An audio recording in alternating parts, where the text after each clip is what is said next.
اعوذ باللہ من الشیطان الرجیم بسم اللہ الرحمن الرحیم اللہم صلی علی سیدنا و مولانا محمد وعلی آل سیدنا و مولانا محمد وصحابہ سیدنا و مولانا محمد مبارک وسلم صلی اللہ علیہ. Welcome to MMIB official Pakistan اور پاکستان سے باہر تمام دیکھنے والوں کو محمد اجاز بشیر کی طرف سے نہایت خلوص ادب و چاہتوں برا السلام علیکم ورحمۃ اللہ وبرکاتہ.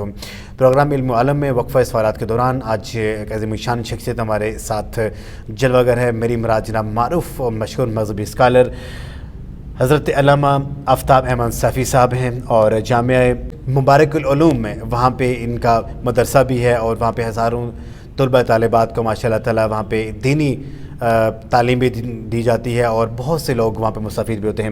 السلام علیکم ورحمۃ اللہ وبرکاتہ. وعلیکم السلام ورحمۃ اللہ وبرکاتہ. مفتی صاحب کیسے ہیں آپ؟ خیریت سے ہیں؟ دعا کی درخواست.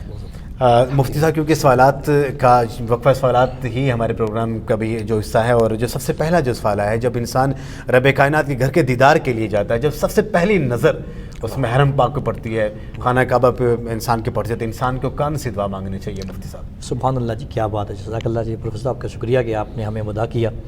آپ کی پوری ٹیم کا شکریہ. بہت شکریہ. ہم ویلکم کرتے ہیں، خوش آمدید کہتے ہیں. بہت شکریہ. بہت شکریہ. دعاؤں کی درخواست بھی ہے. اللہ تعالیٰ خوشیاں دے مفتی صاحب. قبلہ آپ نے جو سوال پوچھا ہے بڑا عظیم سوال ہے، اور یقین جانیے کہ اتنا عظیم سوال جی جی جب کوئی بندہ رخ کرتا ہے اللہ کی طرف تو اللہ نے ایک نشاندہی ہمیں بتائی ہے.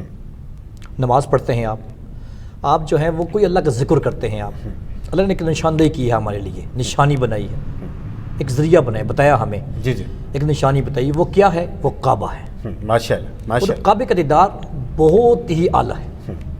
اللہ رب العالمین نے خود ارشاد فرمایا کہ جو میرے گھر کو دیکھنے کے لیے آتے ہیں پہلی نظر سے میں ان کے سارے گناہ مٹا دیتا ہوں. سبحان اللہ سبحان اللہ. جب کعبے کے اوپر پہلی نظر پڑتی ہے تو اللہ رب العالمین اس کے سارے پچھلے گناہ جتنے بھی ہوتے ہیں اس کعبے کی برکت سے، اس نگاہ پڑنے کی وجہ سے اتنی برکت ہے اس کعبہ کی کہ اللہ رب سارے اس کے گناہ مٹا دیتا. سبحان اللہ سبحان اللہ. آدم علیہ السلام کو حکم ہوا کہ پیارے آدم آپ جو ہے وہ کعبے کی تعمیر کریں. آدم علیہ السلام نے کعبے کی تعمیر جب مکمل کی تو اللہ کے دربار میں کہتے ہیں باری تعالیٰ مجھے اس کی مزدوری چاہیے، اجرت چاہیے مجھے، میں نے اس گھر کو تعمیر کیا ہے. اللہ رب العالمین نے فرمایا کہ اے پیارے آدم اگر تیری یہ رضا ہے تو پھر بتا کیا تو چاہتا ہے. فرمایا یا اللہ تو بدر دینے والا ہے، عطا فرما.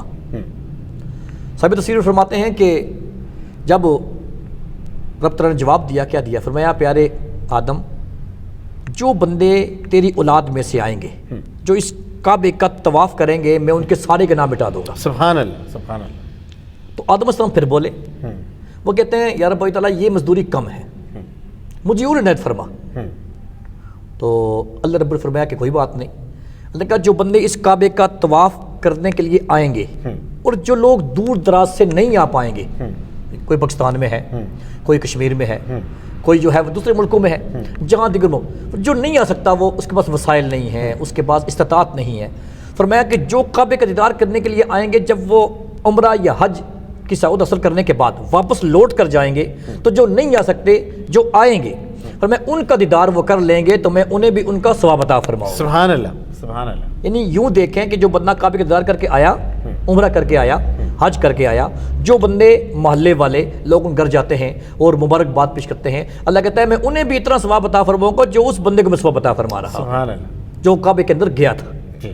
تو ویسے عام طور پر ربنا آتنا فی الدنیا حسنہ وفی الآخرہ حسنۃ وقنا عذاب النار جامع دعا جامع دعا ہے بے یہ. شک. حضور نے کوئی دعا جب مانگی، حضور کی کوئی دعا ایسی نہیں ہے کہ جس دعا میں حضور السلام نے ربنا آتنا فی الدنیا حسنہ وفی الآخرۃ حسنۃ وقنا عذاب النار نہ پڑھی. ہائے ہائے ہائے سبحان اللہ.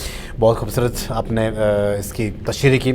دوسرا سوال ہے مفتی صاحب کہ جب انسان کے بہت زیادہ گناہ ہو جاتے ہیں، جب انسان رب کائنات کے دربار میں جب کھڑا ہوتا ہے تو اپنے آپ کو مجرم گردانتا ہے، اور انسان کے ذہن میں ہوتا ہے کچھ ایسے کلمات ہوں کہ جب آپ رب کائنات کے سامنے میں رکھوں اور میرے سارے گناہ دھل جائیں، معاف ہو جائیں.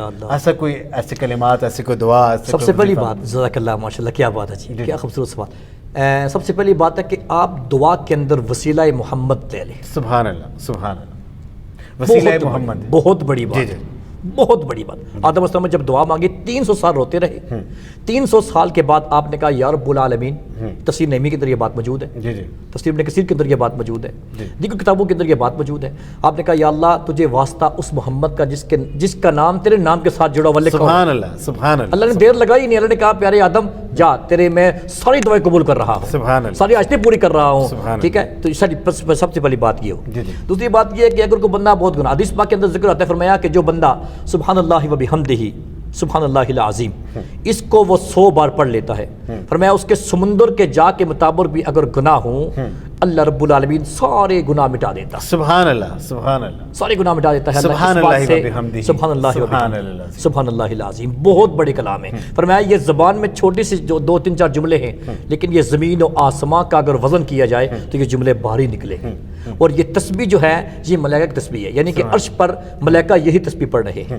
اور پھر جب بندہ زمین پر بیٹھ کر یہ تسبیح پڑھتا ہے سبحان اللہ وبحمدہ سبحان اللہ العظیم، یقین جانیے پروفیسر صاحب، یقین جانیے کہ فرشتے دیکھ کر کہتے ہیں یا اللہ یہ کون ہے جو ہمارے ساتھ شریک ہو رہا ہے تسبیح کے اندر، کون یہ شریک ہو رہا ہے؟ تو اللہ کہتا ہے یہ میرا بندہ ہے۔ فرشتے کہتے ہیں یا اللہ ہمیں اجازت ہے ہم جائیں نیچے اس کا دیدار کریں، پھر فرشتے دیدار کے لیے آتے ہیں۔ پھر جب بندہ پڑھ رہا ہوتا ہے سبحان اللہ وبحمدہ سبحان اللہ العظیم تو وہ فرشتے بھی اس کے ساتھ شریک ہو کر اس تسبیح کو بلند فرماتے ہیں۔ سبحان اللہ۔ یقین جانیے سر، بہت زیادہ تسبیح۔ بہت خوبصورت بات ہے۔ اور دوسری بات یہ مفتی صاحب کہ جس طرح آپ نے یہاں پہ ہمارے سامنے بات رکھی کہ اس میں ایک اور چیز، جس انسان کو رزق کی کمی ہو، جس انسان کے پاس تنگ دست انسان ہو جائے، تو یہی کلمات طیبات ہر نماز کے بعد 100 دفعہ پڑھے گا، دن میں 500 دفعہ بن جائیں گے، اللہ تعالیٰ اس کو غائب خزانے سے غنی فرما دے گا۔ ایک بھی اور دوسرا ایک اور بھی ہے، جی یہ فرمان بھی ہے، فرمایا کہ جو بندہ استغفار کثرت کرتا ہے، استغفر اللہ ربی من کل یا استغفر اللہ ربی یہ پڑھ لیتا ہے، فرمایا کہ جو بندہ استغفار کثرت کرتا ہے، فرمایا اس کو روزی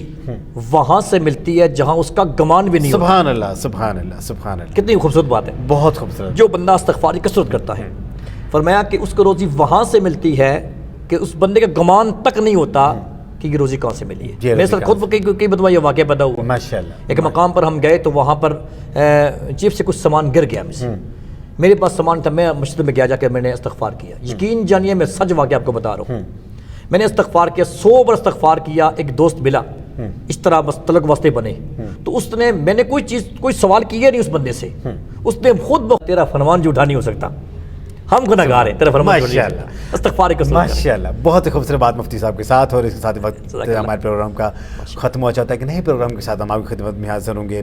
محمد ایاز بشیر کو اجازت دیجیے، لیکن ہمارے اس چینل کو ضرور سبسکرائب کیجیے اور اس کو آگے ضرور شیئر کیجیے۔ اچھی اچھی باتیں دوستوں تک پھیلانا بھی صدقہ جاری ہے۔ السلام علیکم ورحمۃ اللہ وبرکاتہ۔